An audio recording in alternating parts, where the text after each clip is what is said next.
lot of people thought it should be called other things, and there was a big debate as to what it should be called. Just a year or two after it opened, Princess Diana was killed, Princess of Wales, and some people thought it should be called the Princess of Wales Bridge or the Diana Bridge. It didn't come about, and then a couple of years after that, of course, the millennium approached, so people thought, well, maybe we'll call it the Millennium Bridge, and no decision was taken. And even now, almost 20 years after the bridge opened, and more than 20 years since work began on it, it's still known as SSC, Second Severn Crossing. Now, of course, it's not the second Severn Crossing. There are dozens of bridges across the Severn.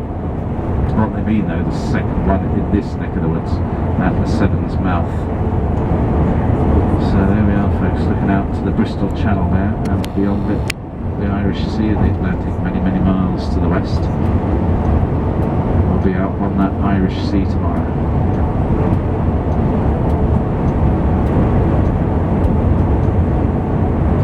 Wales an island, or is it attached? No, that's well, Wales is part of the island of Great Britain. Now, folks, we have effectively come into Wales now, but we're not officially across the border. You'll see the border just to the front left, just a little bit further down. So, second smallest of the 5 countries that we visit. Northern Ireland is the smallest, and got a population of about 1.5 million. Northern Ireland. This would be double that, 3 million now in Wales.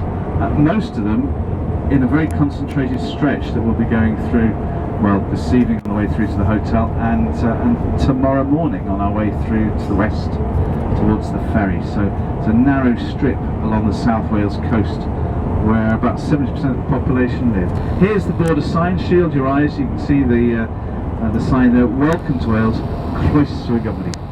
So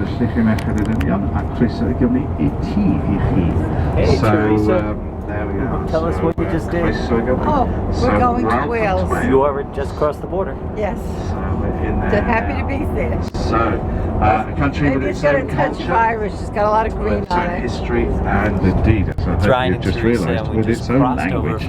So the original language of this island, or certainly the language that predated English. It's a shock to so many people who live here in Britain that English as a language is a relatively Johnny-come-lately to this island, and long before English was spoken, there was the ancient British language, which is still spoken, as I said earlier on today.